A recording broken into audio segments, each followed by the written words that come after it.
ஆன்மீக உறவுகள் அனைவருக்கும் என் அன்பான வணக்கங்கள். எந்த கடவுளை எப்படி வழிபடணும், எதற்காக அப்படி செய்யணுங்கிறத தெரிஞ்சுக்கிட்டு நம்ம வழிபடுறது நல்லது. அந்த வகையில் சண்டிகேஸ்வரரை பற்றிய புரிதல் பலருக்கும் தவறாக இருந்துகிட்ருக்கு. சண்டிகேஸ்வரரை பற்றி முதல்ல தெரிஞ்சுக்கலாம். சண்டிகேஸ்வரர் தீவிரமான சிவபக்தர். இவங்க ஒரு முறை சிவபெருமான் மீது கொண்ட பேரன்பால் மண்ணால் அழகான சிவலிங்கம் ஒன்றை செய்து அதற்கு பூஜை புனஸ்காரங்கள்லாம் செஞ்சு வழிபட்டுட்டு வந்திருக்காரு. சின்ன வயசுலேயே இவர் இது போல் செய்து வந்தது அவருடைய தந்தைக்கு ஆச்சரியமாக இருந்தது. ஆனால் சண்டிகேஸ்வரர் சிவலிங்கத்திற்கு தினமும் நிறைய பால் ஊற்றி அபிஷேகம் செய்து வந்தார்.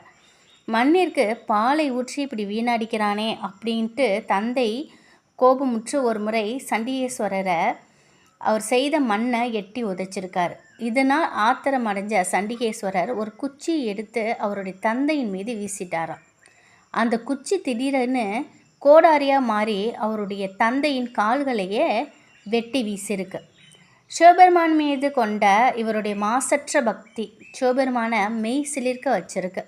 இதனால் அவருடைய கோவில்கள் அனைத்திலுமே சண்டிகேஸ்வரர் வழிபாடு இருக்கணும், சண்டிகேஸ்வரர் இனி அவருடைய உணவு உடைக்கு பொறுப்பேற்றுக்கணும் அப்படிங்கிற வரத்தை கொடுத்தார். அன்னையிலேருந்து இன்றளவும் அனைத்து சுவாலயங்களிலும் சண்டிகேஸ்வரருக்கு இந்த பொறுப்புங்கிறது ஒப்படைக்கப்பட்டிருக்கு. சண்டிகேஸ்வரரை வழிபடுறவங்க புது வஸ்திரத்தை வச்சு வழிபடணும். ஆனால் இது நாளடைவில் மருவி வஸ்திரத்திலிருந்து ஒரு நூலை மட்டும் எடுத்து அவரோட மேனியின் மீது வச்சுட்டு போகணும் அப்படிங்கிற மாதிரி புராணத்தையே மாற்றிட்டாங்க. வெறும் நூலை எடுத்துக்கிட்டு சண்டிகேஸ்வரரை வழிபடுறது முறை கிடையாது. சண்டிகேஸ்வரருக்கு வஸ்திரம் வைத்து வழிபட்டோம்னா நம்முடைய தலைமுறையினருக்கும் வஸ்திரத்திற்கு பஞ்சமே இருக்காது. நல்ல ஆடைகளும் வறுமை இல்லாத வாழ்வும் அமையும். வஸ்திரம் வைத்து வழிபடுறவங்க அவங்களுடைய வாழ்க்கையில் எல்லையில்லாத செல்வத்தை பெறுவாங்க. அது மட்டும் இல்லை, சுபகாரிய தடைகள் விலகவும் மங்கள செய்திகள் வீட்டில் நடக்கிறதுக்கும் புது வஸ்திரம் வச்சு நம்ம வழிபடணும். சண்டிகேஸ்வரரை வழிபடும் போது கையை தட்டி வழிபடக்கூடாது. கையை மேல் நோக்கி என் கையில் நான் எதுவும் எடுத்துக்கிட்டு போகலைங்கிறத உறுதிப்படுத்த 2 கைகளையும் உரசி காண்பிக்கணும். சிவன் சொத்து குலநாசம் அப்படின்னு சொல்லுவாங்க. சிவன் கோயிலில் இருந்த நான் எதையுமே எடுத்து போகலை அப்படிங்கிறத சண்டிகேஸ்வரர்கிட்ட சொல்லவே இந்த மாதிரி கைகளை நல்லா மேல் நோக்கி 2 கைகளையும் எடுத்து உரசி காண்பிக்கணும். ஆனால் நாளடைவில் இது சண்டிகேஸ்வரர் வழிபாடு மாறியதால் கைத்தட்டி வழிபடும் வழக்கம் வந்திருக்கு. இனிமே சண்டிகேஸ்வரரை இது போன்ற தவறான முறையில் வழிபடாமல் இந்த முறையில் வழிபட்டால் வறுமை இல்லாத வாழ்வு நம்முடைய 7 தலைமுறைக்கும் கிடைக்கும். அதனால் சிவன் கோயிலில் எப்போதுமே சண்டிகேஸ்வரரை போய் பார்க்குறீங்க அப்படின்னாக்கா கை தட்டி கூப்பிடக்கூடாது, சொடக்கு போட்டும் கும்பிடக்கூடாது.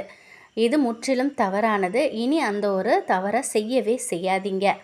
அதே போல் ஒரே ஒரு தீபம், எப்போ சிவன் கோயிலுக்கு போனாலும் சிவனை முதல்ல சிவபெருமான பார்வதி தேவியை வணங்கிட்டு நம்ம அந்த கோவிலை சுற்றி பிரகாரத்தை சுற்றி வரும்போது சண்டிகேஸ்வரர் இருப்பார். அவருக்கு ஒரே ஒரு தீபம், ரொம்ப அந்த இடத்துல அமைதியாக இருக்கணும். ஏன்னா எப்பொழுதுமே சண்டிகேஸ்வரர் அமைதியாக தியானம் பண்ணிக்கிட்டு இருப்பார் அப்படிங்கிற மாதிரி ஒரு கருத்து இருக்குது.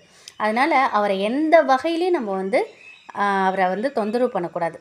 எப்பொழுதுமே சிவன் கோயிலுக்கு போகும்போது நீங்கள் அந்த கோவிலில் முதல்ல போனதும் நந்திய பெருமானை வணங்கிடுங்க. அந்த நந்தியம் பெருமான்கிட்ட போய் காதில் சொல்கிறது அந்த மாதிரிலாம் செய்யவே கூடாது, தவறான வழக்கம். நந்தியம் பெருமானுக்கு அவர் காதுகிட்ட பின்னாடி அவர்கிட்ட நின்றுட்டு தியான நிலையில் இருக்கக்கூடிய உங்களை நான் மனதார வணங்கிக்கிறேன். நான் எம்பெருமானையும் தாயையும் தரிசனம் செய்யறதுக்கு உள்ளார போகிறேன், உங்களோட அனுமதி கொடுங்க அப்படின்னு கேட்டுக்கிட்டு அதுக்கப்புறம் உள்ளே போய் எம்பெருமானையும் பார்வதி தேவியும் அம்மாவையும் வணங்கிட்டு அதுக்கப்புறம் சுற்றி சண்டிகேஸ்வரருக்கு ஒரு தீபம் ஏற்றிட்டு பொறுமையாக 2 கைகளையும் நல்லா தலைக்கு மேலே தூக்கி அப்படியே 2 கைகளையும் உரசிட்டு நீங்கள் நான் இங்கே வந்திருக்கேன், எதையும் நான் எடுத்துக்கிட்டு போகலை அப்படிங்கிற மாதிரி சொல்லிவிட்டு திரும்ப வணங்கிட்டு நீங்கள் வீட்டுக்கு போங்க.